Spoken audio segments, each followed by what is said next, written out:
ನಮ್ಮ ಕಣ್ಣಿನ ಆರೋಗ್ಯ ಕಾಪಾಡಿಕೊಳ್ಳಲು ಒಳ್ಳೆಯ ಆಹಾರ ಸೇವನೆ ಮಾಡುವುದು ಬಹಳ ಮುಖ್ಯವಾಗಿದೆ. ಮಾತ್ರವಲ್ಲ, ಆಹಾರದಲ್ಲಿ ಕೆಲವು ಬದಲಾವಣೆ ಮಾಡಿಕೊಂಡ್ರೆ ಚಿಕ್ಕ ವಯಸ್ಸಿನಲ್ಲಿಯೇ ಕಾಡುವಂತಹ ಕಣ್ಣಿನ ಸಮಸ್ಯೆಗಳಿಂದ ದೂರ ಉಳಿಯಬಹುದು.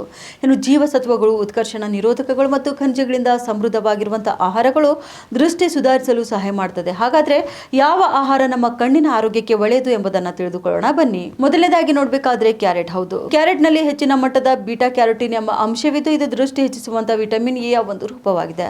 ಅವು ಕಣ್ಣಿನ ತೇವಾಂಶವನ್ನು ಕಾಪಾಡಿಕೊಳ್ಳಲು ಸಹಾಯ ಮಾಡ್ತವೆ. ಆದುದರಿಂದ ವಾರಕ್ಕೆ ಕನಿಷ್ಠ 3 ರಿಂದ 4 ಬಾರಿ ಕ್ಯಾರೆಟ್ ತಿನ್ನುವುದರಿಂದ ಕಣ್ಣಿನ ಆರೋಗ್ಯ ಚೆನ್ನಾಗಿರುತ್ತದೆ. ಇನ್ನು ಎರಡನೇದಾಗಿ ನೋಡಬೇಕಾದ್ರೆ ಪಾಲಕ್ ಎಲೆಗಳು. ಹೌದು, ಪಾಲಕ್ ಸೊಪ್ಪು ವಿಟಮಿನ್ ಎ ಮತ್ತು ಸಿ ಇಂದ ಸಮೃದ್ಧವಾಗಿವೆ. ಇವು ಜೊತೆಗೆ ಲುಟಿನ್ ಎಂಬ ಶಕ್ತಿಶಾಲಿ ಉತ್ಕರ್ಷಣ ನಿರೋಧಕವೂ ಇದೆ. ಇನ್ನು ಇದು ಕಣ್ಣು ಉರಿಯೂತದಿಂದ ರಕ್ಷಿಸುತ್ತದೆ. ಹಾಗಾಗಿ ಪಾಲಕ್ ಸೊಪ್ಪಿನಿಂದ ಅನೇಕ ರೀತಿಯ ಪ್ರಯೋಜನಗಳು ದೇಹಕ್ಕೆ ಲಭ್ಯವಾಗ್ತವೆ.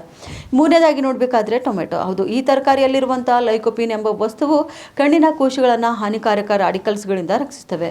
ಇನ್ನು ಟೊಮೆಟೊವನ್ನು ಹಾಗೆ ಅಥವಾ ಪ್ರತಿನಿತ್ಯ ಸೇವಿಸುವಂತಹ ಆಹಾರಗಳಲ್ಲಿ ಬಳಸುವುದರಿಂದ ಕಣ್ಣುಗಳಿಗೆ ತುಂಬಾ ಪ್ರಯೋಜನವಾಗುತ್ತದೆ. ಉತ್ತರ ಕರ್ನಾಟಕ ನ್ಯೂಸ್, ಇದು ಕನ್ನಡದ ಉಸಿರು.